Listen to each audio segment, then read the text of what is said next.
pressure faster moving to the northwest. Pressure has actually come up a little bit, so it may be done intensifying. The western side of the storm not looking as well organized as the east side, maybe encountering a little bit of dry air. The eye wall is now in the Keys. It has probably now made landfall in the lower to middle Keys to the east of Key West. So Key West is on the west side of this eye wall. They're going to get some nasty winds, but not as nasty as Marathon and Cudjoe. There's lightning and thunder in this, and it is so strong that the National Weather Service in Key West has issued extreme wind warnings for the middle Keys. Their wording here is that they expect swaths of tornado-like damage in the eye wall. And then look at all the lightning south of Marathon. This is an intense area of rain. Here are the two tornado warnings. This is Hollywood, North Miami. This is Brevard over towards Miami-Dade County until 8 o'clock, maybe a spin up there. And there was one near Jupiter that just expired. That little cell there coming up across 95. Tornado warning was up. They've canceled it. We'll watch that cell as it moves our way. We'll take a look at the radar in our area coming up, guys, in the next update. All right, thank you, Greg. 8 minutes till 8 right now. You know, we've been telling you throughout the morning that shelters still have space throughout the Bay Area and also neighboring counties, but we just found out that they have filled up in Lee County. And Clifton French is live for us in a Fort Myers neighborhood. Let's join Clifton now if we could. I want to bring up his picture and see what conditions look like there. Clifton, I see you're out near water, and the wind seems to have picked up a bit. Yeah, you know, we're not a neighbor anymore. We came out toward Fort Myers Beach, and honestly, this is just as you came out to this live shot, the strongest that I've seen these winds come out here so far. Out on the beach is where these winds are, where we've noticed the winds being higher. This is Fort Myers Beach. I just want to show you something, though. I used to live out here, and I've never seen the tide this far out. The pier, you can see where water can typically get up to on the pier. Low tide is about 10:45 here today, according to tide charts.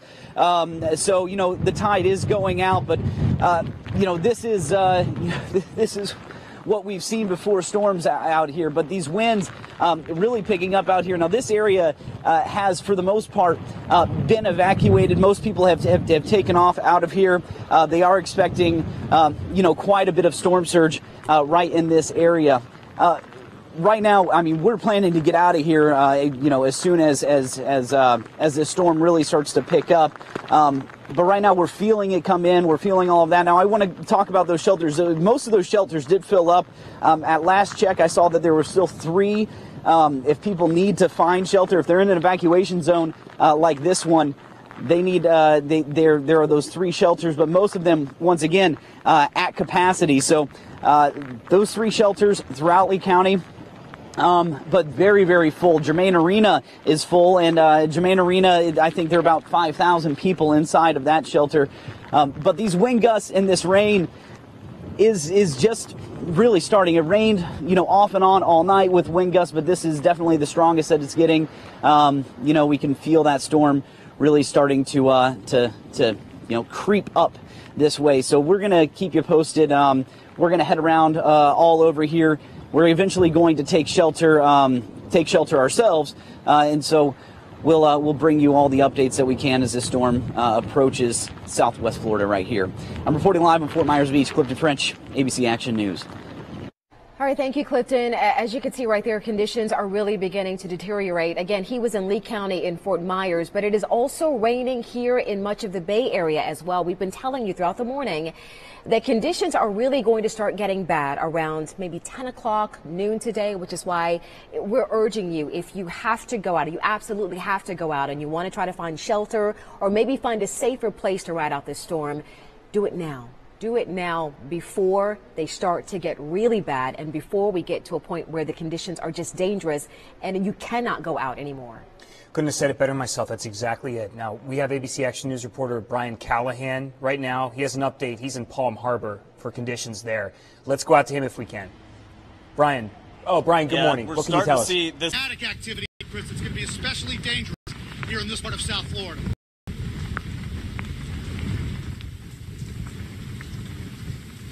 All right, Brian, thank you very much for getting us up to date on what's going on in West Palm Beach. You do have a lot worse coming your way, and it's going to last a long time. So be safe, save your energy. Let's take right now. When we come back, we have new information. There is a tornado warning in effect for parts of southern Miami and Miami Beach area. The same time the rain is trying to move out. Minutes, and because of the difference of salt water and fresh water, really going to take some time to mix completely, because that salt water is slightly more dense because of the salt, and it's going to take some time before we have the fresh water really try and mix out to the Gulf. So that is the reason the surge is problematic north and south along the coast. Again, Matt going into more detail, really town by town, by where the surge may look coming up. Here's a look at GOES 16, 1 minute data showing the eye and the eye wall approaching Key West. Really the eye almost just overhead, possibly making landfall here in the next half hour, 45 minutes in between Marathon and the most western side of Key West. Key Largo on the most northeastern side, seeing some storms. But again, the eye and the strongest portion of the storm going to stay to the west of Key Largo, Florida City, Homestead, and Miami, affecting us more here on the west coast. All right, Doppler radar where the rain really is the most intense right now, from the Cape Hayes Peninsula through Port Charlotte, Arcadia, Fort Ogden along US 17. Lake Placid, Sebring also seeing some moderate to heavy rain at the moment, and we'll continue to see those showers and even a few storms, as there is some lightning, continue to work towards the west-southwest throughout the next few hours or so. And then there will be a break in the heavy rain for you all from Lake Placid all the way through Arcadia and Port Charlotte, as light to moderate rain will continue to fill in. That's what we're seeing right now from LaBelle, Fort Myers, Immokalee, and Naples. Even Sanibel Captiva not watching us on those barrier islands, but still light to moderate rain affecting places in southwest Florida. As we zoom this out, we can show you that we are going to continue to see moderate to heavy rain move inland across the East Coast. It is going to move across the state and affect us here soon after that. So really what we see on the East Coast is what we later can expect on the West Coast, something we definitely continue to see with these hurricanes, with that counterclockwise motion. And again, the eye just south visible from the National Weather Service radar locations in Miami and also Key West. Current sustained wind speeds in Key West at 51 miles per hour. That is actually on the low side, seeing that they are in the middle of the storm. And we are going to continue to track and analyze what those winds are going to do, because that can help us refine what we are forecasting here in southwest Florida. We have a sustained wind speed 39 miles per hour in Miami. That is at tropical storm criteria, 36 miles per hour Fort Lauderdale. In our area, seeing wind speeds sustained 21 Punta Gorda, 23 25 in Naples as the highest location. Even 20, that sustained wind speed in Arcadia. No wind gusts to report at the moment from Key West, Marathon, Homestead, but a 60-mile-per-hour wind gust recorded in the last 10 minutes in Miami, 58 in Fort Lauderdale, and across really our area, 40 miles per hour in Naples, 32 miles per hour in Fort Myers. So Matt showed the newest and updated wind gust forecast, or wind gusts recorded already, and it showed Naples in the upper 40s, 49 miles per hour. Also, places in Key West seeing wind gusts as high as 90 to 100 miles per hour. Let's go hour by hour throughout the day. By 11 a.m., noon, lunchtime, starting to see the most intense bands move Collier County, Lee County, and even Hendry County, with the wind increasing first around the south from Marco Island northward towards Fort Myers, and then into our northern counties and eastern counties after that. We'll have the higher wind speeds and the heaviest rain towards Clewiston, Moorhaven, Buckhead Ridge, LaBelle, really across Punta Gorda, Port Charlotte, Cape Hayes Peninsula, right around 3 and 4 o'clock. So that's when the worst is really going to begin across our northern counties. Naples still the worst of things as the eye wall, and eye itself continues to move off towards the north. And again, the newest update winds of this packing model 130 miles an hour. The dimension of this storm, unique and dangerous. It is the size of a state. 70 miles in any direction away from that eye, we'll still see hurricane force winds. Well over 100 miles from the eye, we'll see tropical storm force winds. We are in Naples, Florida on those just an area of particular vulnerability, especially to storm surge, and we have been getting wet and hit by wind for hour after hour. Not as intense, not as severe, but it all accumulates. It all weakens, and it all soaks. And over time, the duration can make damage that much worse. Here's the good news. CNN is everywhere the storm is going to be. We have people all along the path. We will show you what happens in real time. Let's start with Allison Chinchard. Now, she is a meteorologist. She's been taking us through it all morning long. We saw a shift in the path, but now we're seeing the real deal in the Keys. Lay it out for us. That's right. So we just got the latest update at the top of the 8 o'clock hour. We are starting to see that center of circulation. It's about to make landfall over the Florida Keys. The biggest change in this latest advisory that we are seeing is it's losing some of that westward movement and taking on more of a true north forward movement.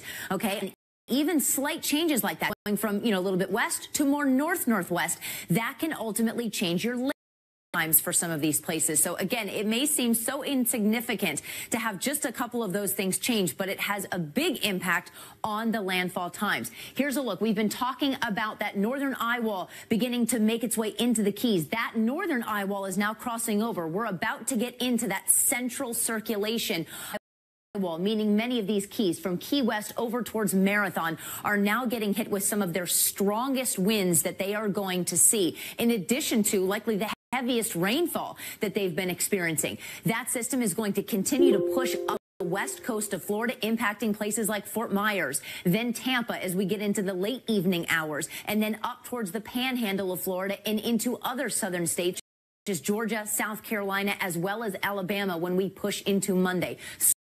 Has been one of the biggest stories we've talked about with this storm, in addition to the winds. We're starting to get that storm surge push in along the east. You may notice these numbers have lowered. It's not because we think overall the numbers are lower. It's because we've already started to have that storm surge. These areas where you see 1 to 2 and 3 to 5, they've already had at least a foot of storm surge push in. So the additional amount that they're going to get is going to be smaller. Now, when that surge pushes inland on the east coast, the water is retreating along the west coast. As the storm moves north, it will pull all that water back in fast and furious. So you do not that you would want to be on the beach now anyways with lightning and heavy rain and potential for tornadoes, but you certainly don't want to be there when that water comes back.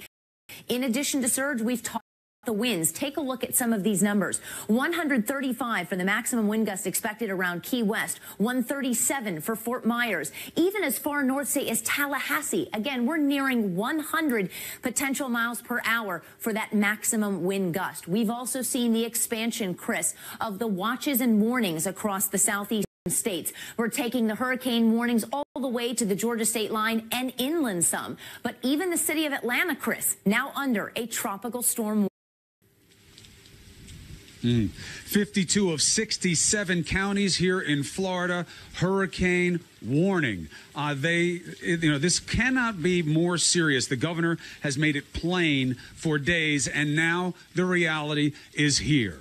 We have Bill Weir in Key Largo. He's been getting hit by winds, and they're only going to get worse for a while to come. Let's check in right now. Bill, can you hear us? What's the situation? Yeah, I can hear you, Chris. It's really cranking up here as Irma huffs and puffs and tries to blow us all down. I've become increasingly thankful for building codes in South Florida, many of them stiffened after Hurricane Andrew. We are hunkered down in a concrete condominium complex. I just saw a huge branch come off of this tree right around the corner. We don't want to move our camera out of a safe spot here to take my word for it. Irma is trimming all the trees in this neighborhood. Whoa, right now, it's just this blinding sheets of rain. And we are on the Biscayne Bay side. It's even rougher over on the Atlantic side of Key Largo. Uh-oh. And there goes my, there goes. Hang with me. It is even rougher over on the Atlantic side, where several people are riding out the storm near their boat over there, but even worse down in Key West, as you were just talking about.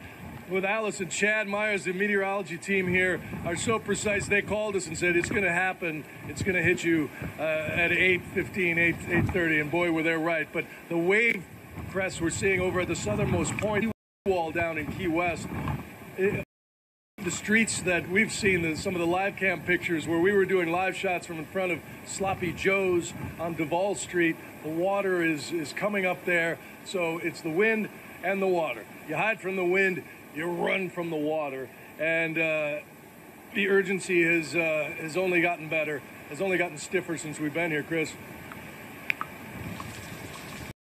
Any sense of the storm surge yet? Not yet.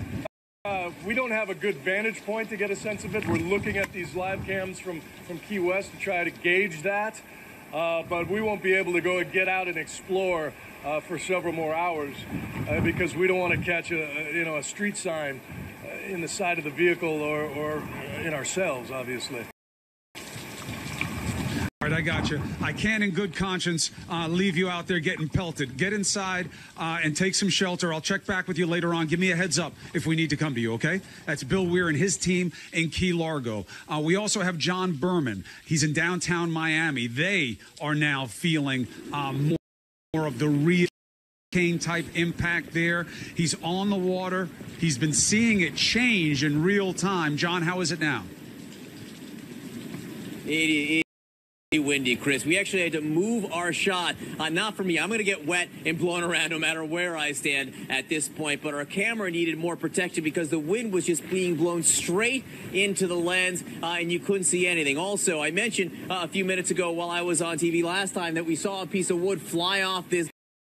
Well, it flew off the building right into a car window parked nearby. I actually tweeted out a picture of that. So you have to be very, very careful in conditions like this. We're hearing now that we're getting wind gusts in Miami that are hurricane force. 80 miles an hour gusts, not sustained. Sustained, I think, at this point, we're over 40 miles an hour. I know that because out there on Miami Beach, which is behind me, responders have now said they're done for a while. They will not come out and respond to calls because they can't. When the winds are blowing more than 40 miles an hour, it is simply not safe for them to be out and moving about. That message came out just a few minutes ago.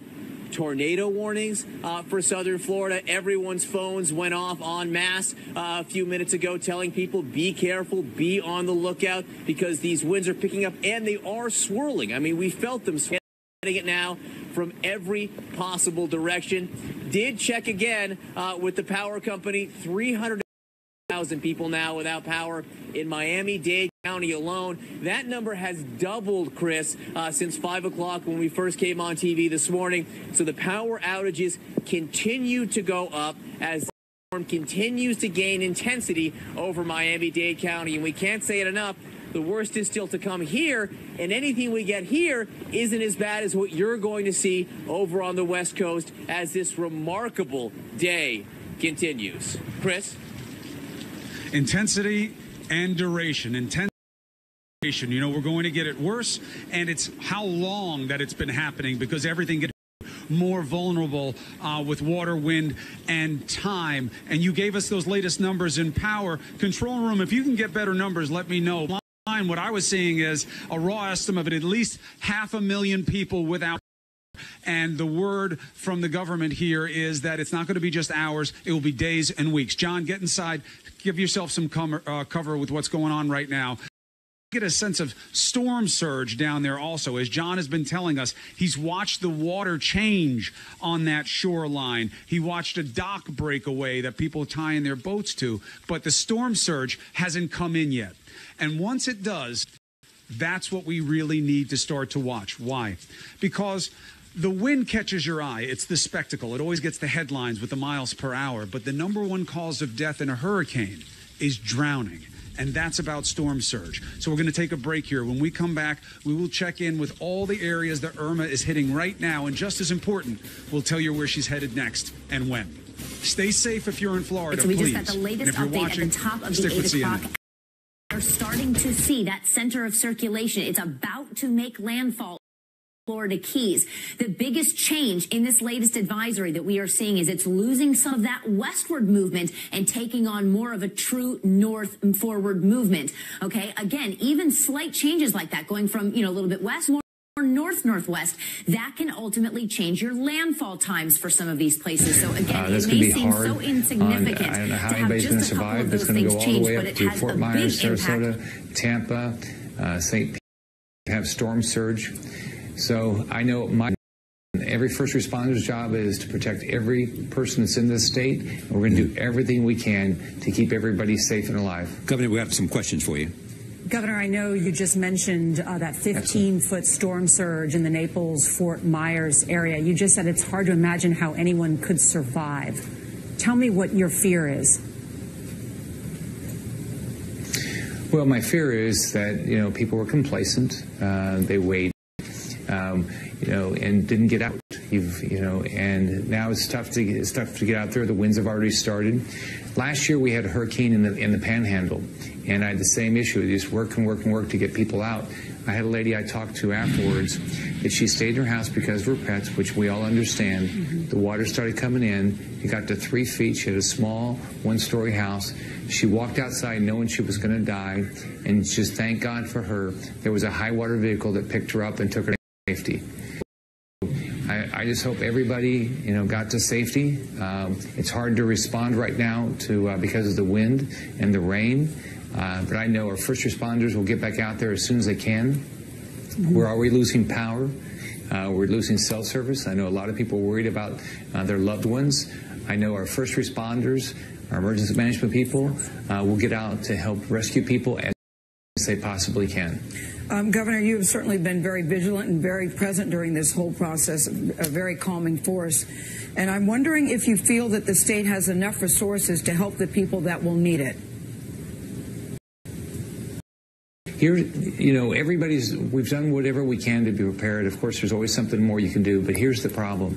The problem is this is covering our entire state. So typically, if it was going to come in on one coast, you could position assets, people, food, water on the other coast. With this coming straight up our state, it makes it more difficult. We've pre-positioned food and water, rescue people, and things like that, but not as much as you could have in the past. So it might take longer to get to people after the storm passes.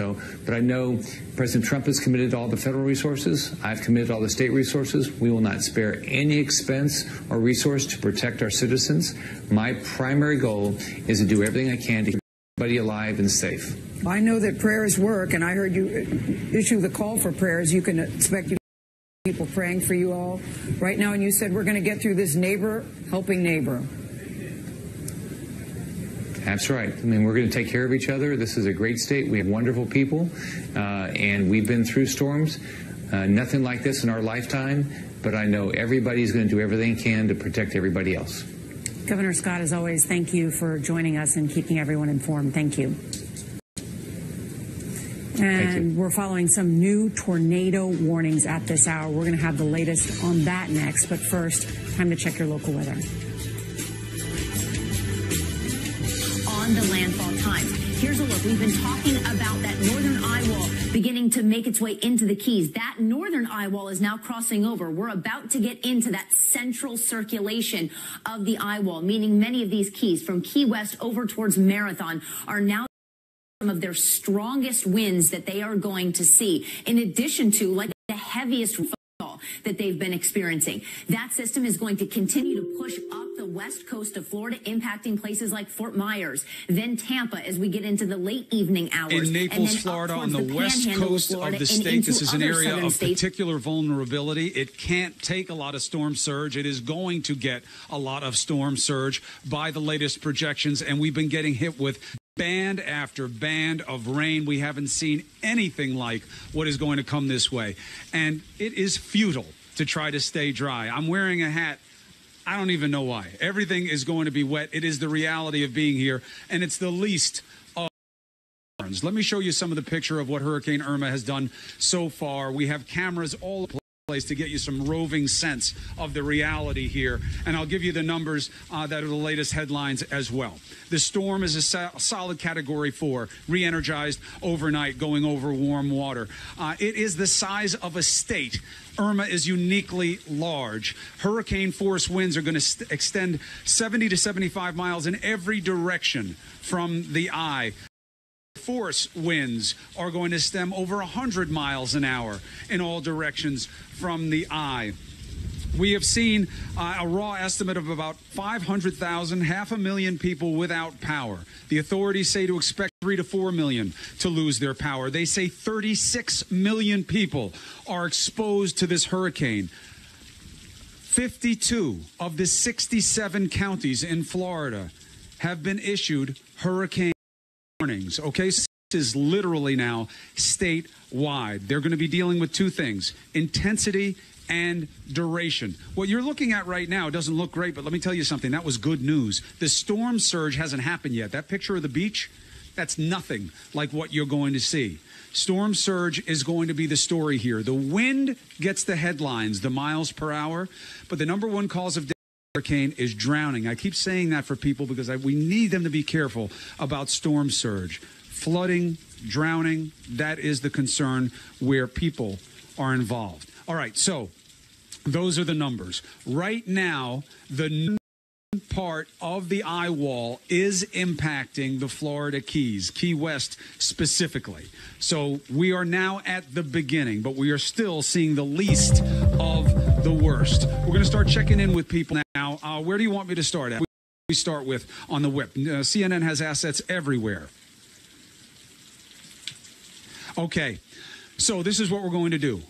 Down in Miami proper, around Miami Beach, we've had Derek Van Dam. His shot went down. They're dealing with it. It's not an urgent situation, but it's one of the realities of storm coverage. I'll show you what it was like the last time we checked in with him, okay? This is courtesy of one of our friends, WPLG, showing you Miami in real time. But let's show you Derek Van Dam's last hit, just so you can see what they're dealing with in the famous ocean area. And again, remember, this is the least of the worst.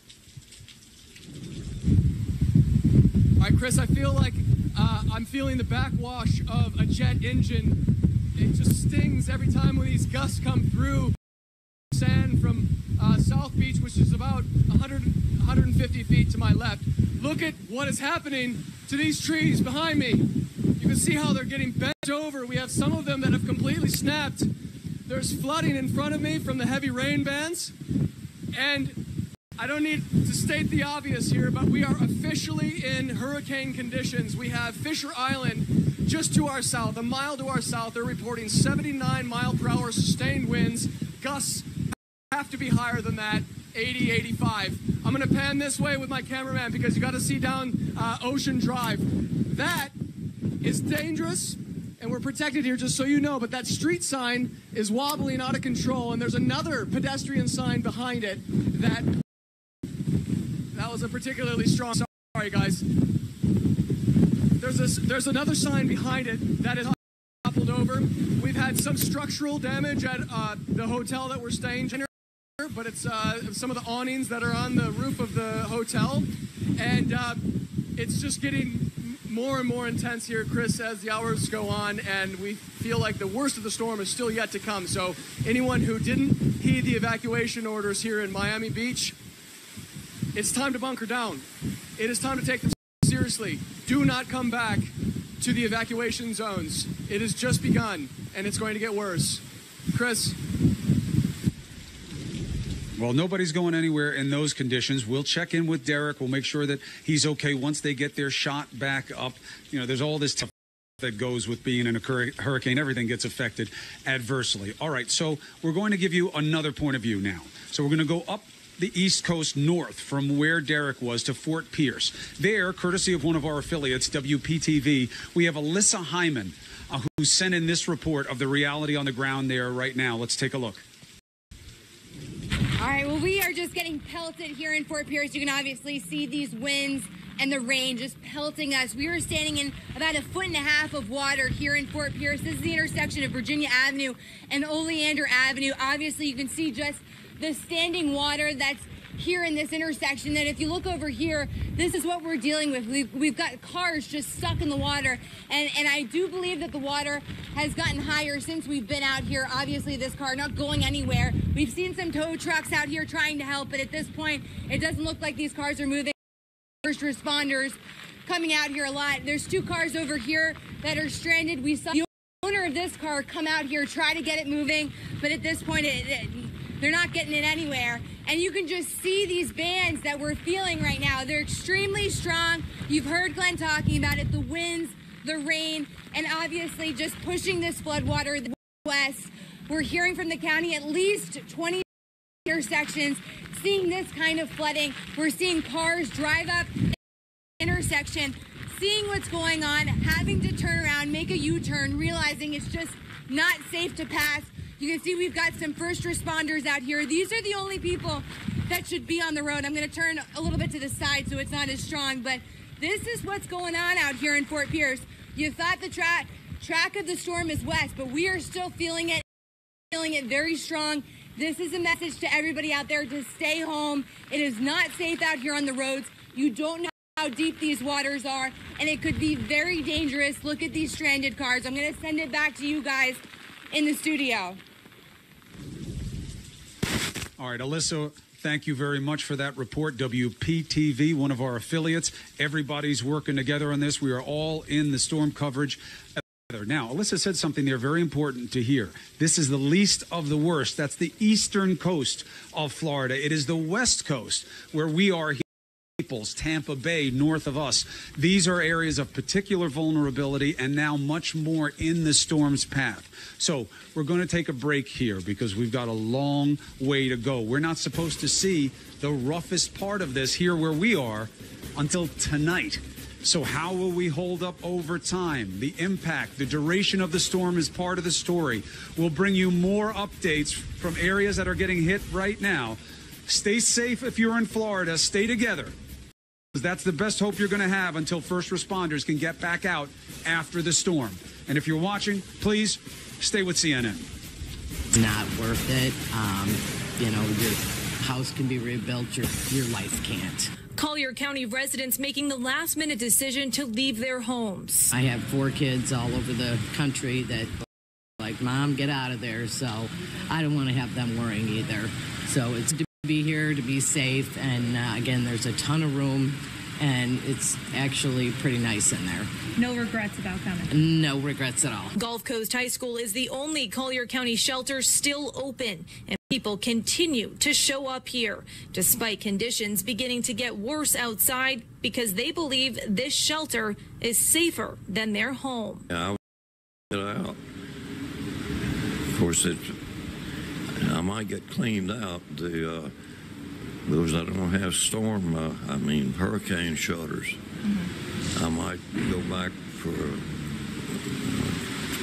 to a total loss. Wink News is not